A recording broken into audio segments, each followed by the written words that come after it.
Hola, ¿qué tal? Bienvenidos a Crecimiento Mutuo, un espacio de Grupo Mutual. Les saluda Jamie Morera y hoy me encuentro en compañía de don Rodolfo González Ulloa, quien es un investigador, historiador, también es docente, cuenta cuentos y también es colega, periodista. Bienvenido, don Rodolfo, ¿qué tal? Muy bien, muchas gracias por este ratito. Don Rodolfo, bueno, acá vamos a hablar, estamos en el mes de la patria, así que vamos a hablar un poquito de historia, pero también vamos a escuchar cuentos. Va a ser una conversación muy amena. Como periodista, le comentaba ahora, yo me di a la tarea de averiguar un poco sobre usted y me pareció muy interesante que hace algunos años tuvo la oportunidad de conocer al Papa Juan Pablo. Si nos cuenta un poquito sobre esta experiencia para conocer un poquito más sobre Rodolfo. Bueno, fue muy impactante. Yo tenía 9 años, acababa de hacer la primera comunión y en el entonces obispo de Alajuela, José Rafael Barquero, no sé por qué, me dijo, ¿ya hiciste la primera comunión? Y yo le dije, sí. Bueno, entonces después te cuento. Y después te cuento fue que terminé en la Sabana. Me acuerdo que estaba a la par de Carmencita Granados, ¿verdad? La famosa alma nacional de Costa Rica. Y la señora cantaba y entonces fue muy entretenido esa parte porque había que esperar mucho. Y sí recuerdo que cuando había que recibir la comunión del Papa, yo solo veía espaldas, era un chiquito muy... y de repente hizo así una espalda, boom, y me lo topé enfrente. Tengo muy grabado el rostro de él, sobre todo la intensidad de los ojos y el color, que era un azul como muy profundo, ¿verdad? Esas son imágenes como que no, ¿verdad? No se le mira, ahí está el Papa, decía yo. Sí, es que muchas personas realmente esperaban este momento, creo que a la fecha todavía hay uno que otro que quiso conocer en su momento al Papa y usted tuvo esa oportunidad. ¿Esto influyó de alguna forma en lo que Rodolfo es ahora? Mucho, yo creo que conocer personas que tienen una gran fuerza espiritual, pero también una gran fuerza histórica, tenerlos tan cerquita, yo creo como que pienso yo, ¿verdad? Yo tenía 9 años, pero sí le siembran a uno como ese interés de ser testigos de la historia. Ya más tarde, siendo periodista, me tocó entrevistar tuve una anécdota muy divertida con el Dalai Lama, en una conferencia de prensa, y también con Mikhail Gorbachev.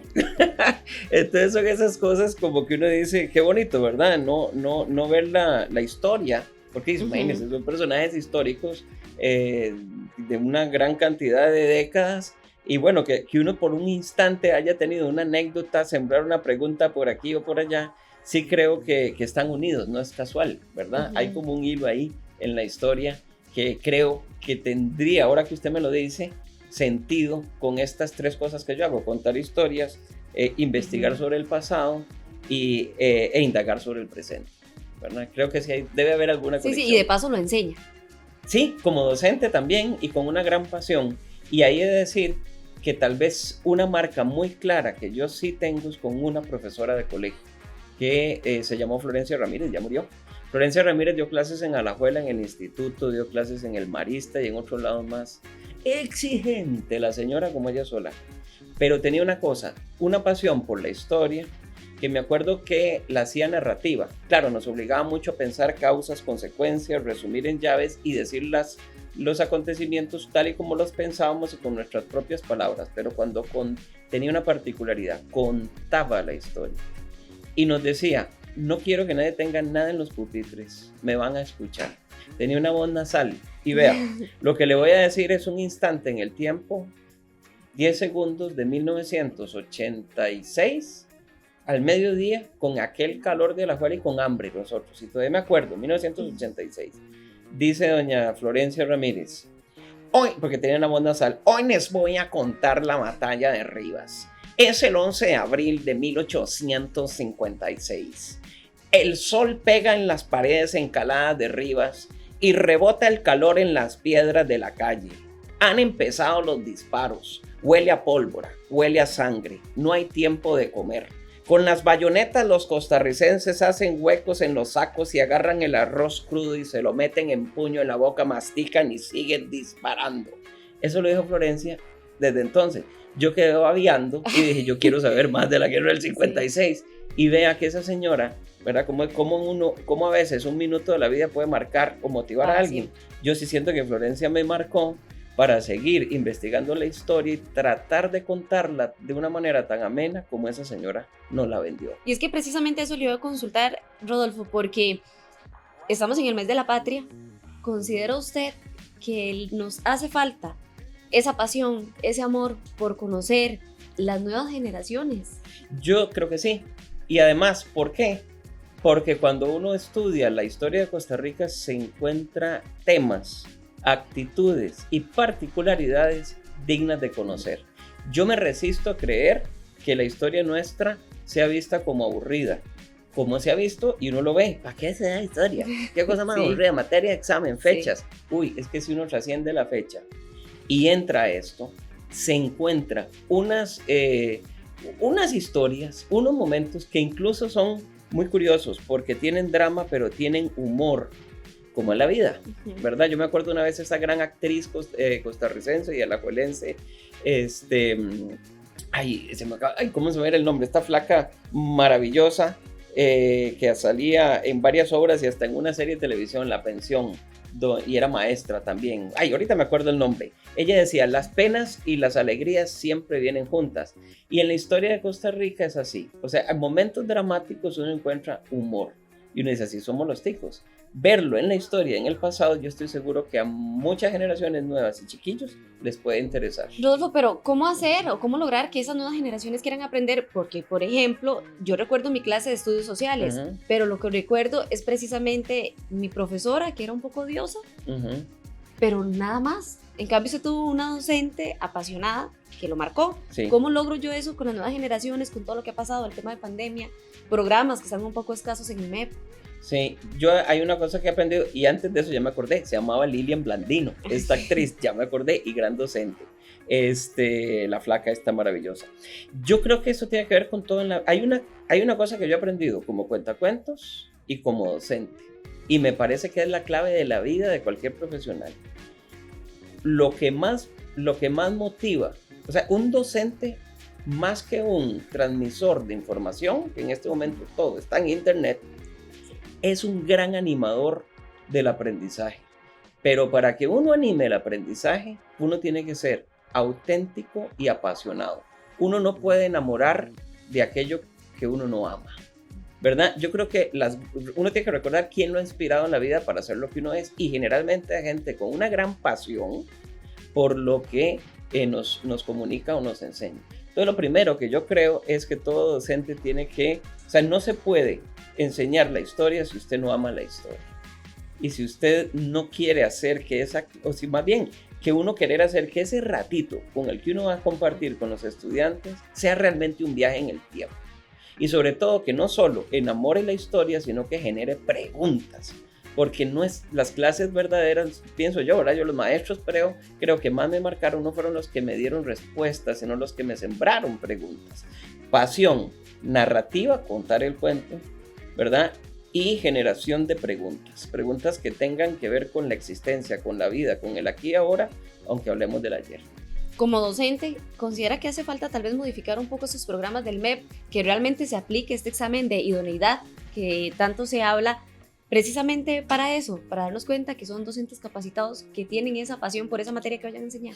Pienso que incluso no sé si a manera macro, yo lo que sí me metería, sobre todo porque yo soy docente de universidad, entonces el día a día del colegio, pero sí de la universidad lo que puedo hablar es que donde se puede fortalecer es en estas capacidades, las capacidades narrativas. Las empresas lo están haciendo. La gente habla incluso en inglés de storytelling, que es narrativa. Las narrativas en este momento son muy importantes para las empresas, las narrativas son muy importantes para la educación. Entonces, lo que yo creo es que tanto, supongo, en el MEP como en la educación universitaria, hay que fortalecer el storytelling, la narrativa, ¿verdad? La narrativa, creo que sí. Hay muchos recursos que nos puedan ayudar a la interacción, a que haya interacción. La gente cuando siente que hay un reto, entonces se pica en las clases. Entonces meter eso, un reto que resolver. Y finalmente,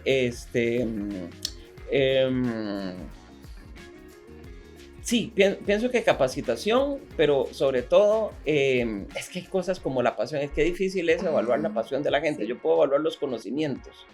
Lo que sí creo es que hay que hacer conciencia de que lo mejor que uno puede enseñar es aquello que ama. El problema es que no hay una medición para eso. ¿Cómo mide uno eso? Sí. ¿Verdad? O sea, lo miden los niños y lo miden los estudiantes. Ajá. Aquel profesor que dice, queremos quedarnos. Sí. No importa sí, que el ya me tocaron, marcó, ¿verdad? de una u Ahí otra está. forma. Sí. Y es que, bien lo mencionaba, al final, bueno, mucho hablamos de la educación, pero también es un trabajo en equipo. Acá en Grupo Mutual, usted nos ha acompañado en algunas transmisiones donde precisamente se busca esto, ¿verdad? Con cuentos, con historia, atraer a las personas. También se necesita fortalecer esa parte en empresa privada, buscar personas que nos transmitan esto. Muchísimo, por varias razones. Primero, porque también las empresas son espacios de aprendizaje más allá de lo que la empresa en sí mismo sabe, ¿verdad? Por ejemplo, esos espacios en Grupo Mutual, a mí me ha tocado contar cuentos en septiembre en Grupo Mutual, y son cuentos sobre las tradiciones nuestras y así, ¿verdad? Son espacios que están viendo colaboradores y también asociados y personas que tienen sus ahorros acá. Bueno, es una comunidad de aprendizaje. Y entonces, mira, con Grupo Mutual, aprendí un poquito de música, no sé, aprendí un poquito de esto. Entonces, sí, y además, sin duda, el financiamiento de proyectos que saquen del aula el conocimiento. Por ejemplo, si me permiten, yo tuve una experiencia hermosísima con una emisora, Grupo Columbia, puedo decirlo, porque hasta se acaba de ganar un premio Columbia por esto, y es elaborar 2 radionovelas sobre la historia de Costa Rica. Y lo que mejor fue la retroalimentación de esto era cuando llegaban los WhatsApp y decían: estamos con mi chiquita aquí en Los Chiles, vamos para la escuela, mi chiquita no se quiere bajar del carro porque quiere saber en qué va a parar este capítulo, ¿verdad? Un capítulo en el que lo que se estaba contando era el día que llegó el acta de independencia a Costa Rica. Y yo, bueno, entonces, ¿qué hace eso? Los patrocinadores que permitieron que una radionovela llegara más allá de las aulas, o como decía otra gente, aquí vamos en el bus a Zona Franca escuchando el episodio del amor en la Costa Rica de 1821. Un bus de Zona Franca se convirtió en un espacio, y eso solo lo hacen las empresas que le apuestan a ese tipo de proyectos. Don Rodolfo, ya para ir finalizando, pues yo voy a aprovechar también este espacio para que nos cuente ese cuento, esa historia, que yo sé que quienes nos vean en este momento los va a marcar y no se les va a olvidar ese pasito de historia. Los faroles que encendemos el 14 de septiembre definitivamente remiten a una noche muy, muy fría allá en Ciudad de Guatemala, cuando enfrente del Palacio de los Capitanes Generales la presión estaba al máximo porque ¿proclamamos la independencia o no la proclamamos? Y afuera se iba la gente tumultando cada vez más y gritando: ¡proclamen la independencia! Como no se definían, doña Dolores Bedoya, una señora tan avispada que hasta su nombre ha quedado recogido en todos los anales de la tradición, mandó a traer una cimarrona y mandó a comprar un poco de pólvora para que la gente que se había quedado en la casa tuviera que salir diciendo: ahí hay parranda, jale a ver qué hay, porque si hay algo en la vida que es universal, es la gente vina, ¿verdad? Y con aquel racatata, pum, pum, pum, y con aquella cimarrona se fue llenando tanto aquella plaza que la presión creció y creció y creció, hasta presionar a un día siguiente, el 15 de septiembre, que hicieran la bendita acta de independencia.